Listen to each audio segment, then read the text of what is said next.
What is up, YouTube? I am Taylor. Welcome back to my channel.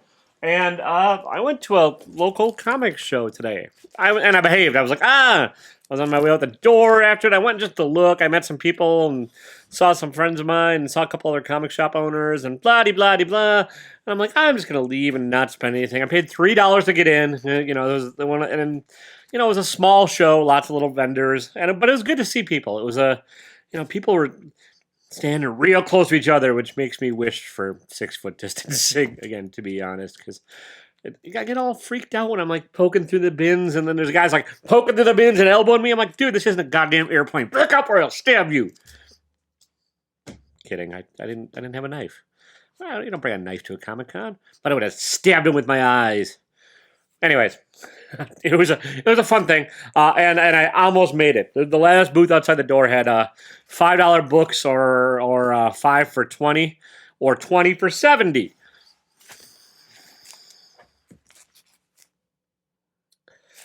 Yeah. Here's the thing, though. I got some good ones in here, I think. So let me know what you think in the comments below. Like, subscribe, blah-de-blah-de-blah, and let me know what the favorite of this stack is, or if you think, Taylor, you bought a comic without a cover. You are out of your freaking mind, which I might very well be. However, this is Amazing Spider-Man number 75. It's still kind of an iconic issue. It has a great cover, which I don't have. And it was, but it was $5. You know, not even, because the guy gave me bonus books, so I bought $140 of the books, and he threw in a couple extra ones. So I'm like, we're going to call this an extra one. But it's still, you know, it's an under 100 Spider-Man, even without the cover. The rest of the book is actually in pretty decent shape. So I was like, well, whatever. And we're doing these alphabetically, not in order of like greatest to worst or anything like that. These are just, I stacked them all alphabetically. And I'll show you what I got. Like, ASM number 134. It's a mid-grade copy, but it is still the second appearance of the Punisher. So I'm not complaining. Avengers number 198. Or no, 98. Sorry, 98. Numbers are hard. This is where Clint Burton, Clint, whatever, Hawkeye. He goes from being Goliath back to being Hawkeye. So a minor key, but you know, still, he just had some random stuff here. Like this is a 40-cent price variant, 189 with just a cool Hawkeye cover. Nothing fantastic about this one, I don't think. And these books, I'm not gonna do all of them individually because they're not worth a ton right now. But X-Men's going crazy. All these early X-Men's, right? And the reprints are. And so these were two in each $5 thing. And it's like an 1979, 1980, somewhere in their reprint of, X-Men 2 and 3. And they're all in okay shape. And 4 and 5. And I don't think these are in the right order because I think, like, this is actually 4, but it's 7 on here, I think. I'm not sure. Maybe not. I can't remember. I don't remember my original X-Men covers. But 7 and 9 and 10 and 11. So, I mean, basically I paid like $2 a book for these. And I'm just going to sit on them for now because, like I said, everything's going crazy X-Men-wise. And these reprints eventually, I think, are going to catch up. Plus, this comic could be worth $2,500 to me.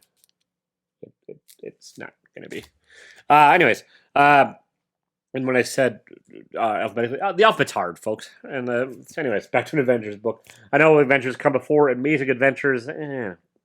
Alphabetical-ish. Avengers Kingside annual number 9. And here's the thing. I did not whip out my phone and didn't want to check my key collector app during all this because I didn't want to be that dude. So I was winging it. Some of these books I know, some I knew, some I lucked out on, some I didn't.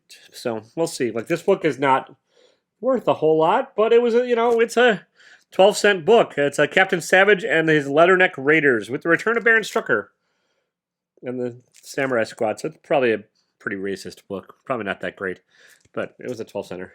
So, and then some Fantastic Four. We got King Size Annual number 11, numbers 128, number 130, 178. 179, which I think is the first appearance of Metalloid. I don't know.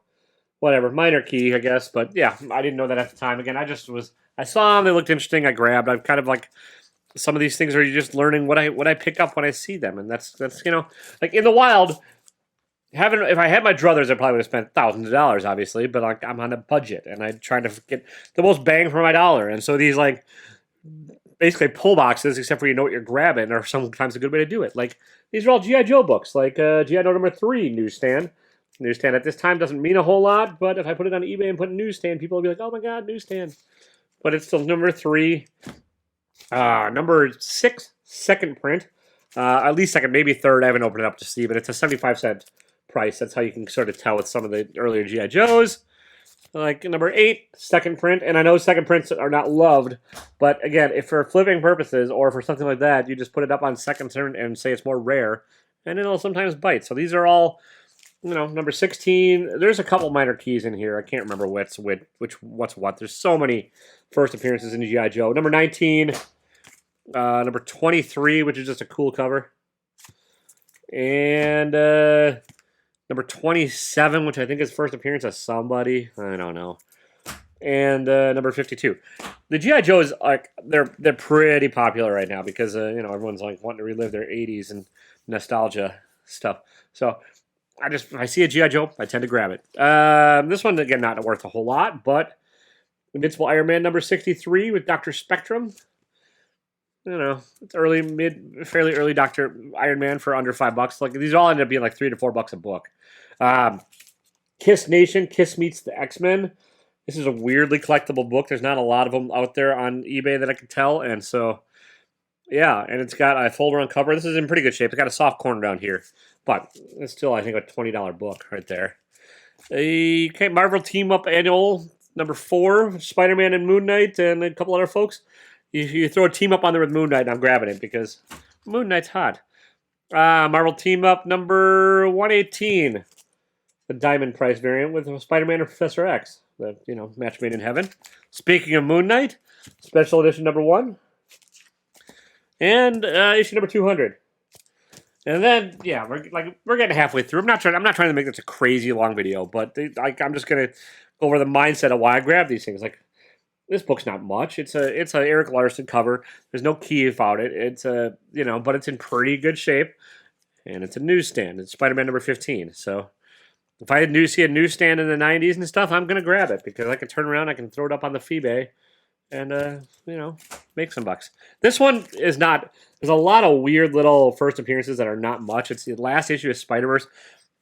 This is actually kind of why I started digging through this box. I saw this, I was like, it clicked a memory for me. I think this came out in January 2020, or like the solicited in 2020, so it came out right at the start of the coronavirus, and I'm pretty sure this had a very low print run, or it's fairly hard to find. It's not much of a book. I mean, there's not a whole lot to it. I think it's maybe a $3 to $4 book, but I figured I'm going to hold on to it because, you know, some of these books, and it is like first Sun Spider, first blah blah blah, first little appearances in here, and you just never know. It's one of those. It's like it's in the stack with everything else.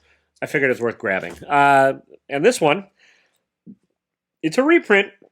It's a 35-cent price variant, but it's still Star Wars number 1, and it was in the $5 bin. And this one, Darth Vader number 23, but it's a second print. Again, I know people hate second prints and stuff, but like you see, it says second printing here. So if you see that, you know, you can catch it. And if not, the number 2 at the end of the UPS, whatever that code, when if the last number is a 2, you can tell it's a second printing. So I'm like, well, it's rare enough to have a second printing, and again, I'm going these without grabbing, you know, my app and stuff to look at this. I don't even know if this is a key. I still haven't looked. But I figured it had a second printing. And, you know, the Star Wars books are all crazy hot. Also, it's damned impossible to keep track of every key in the Star Wars books. There are way too many. It's like G.I. Joe. Way too many first appearances. Everyone's just kind of hoping lightning strikes, and, you know, that the one first appearance they grabbed is going to be worth a lot. Like Ahsoka Tano or Cad Bane or, I don't know, whatever. This one's just a Thor. 232. Early Firelord. And I like the Thor books, so I grabbed it. Again, Ultimate Comics, all new Spider-Man number 10. Miles. I mean, you know.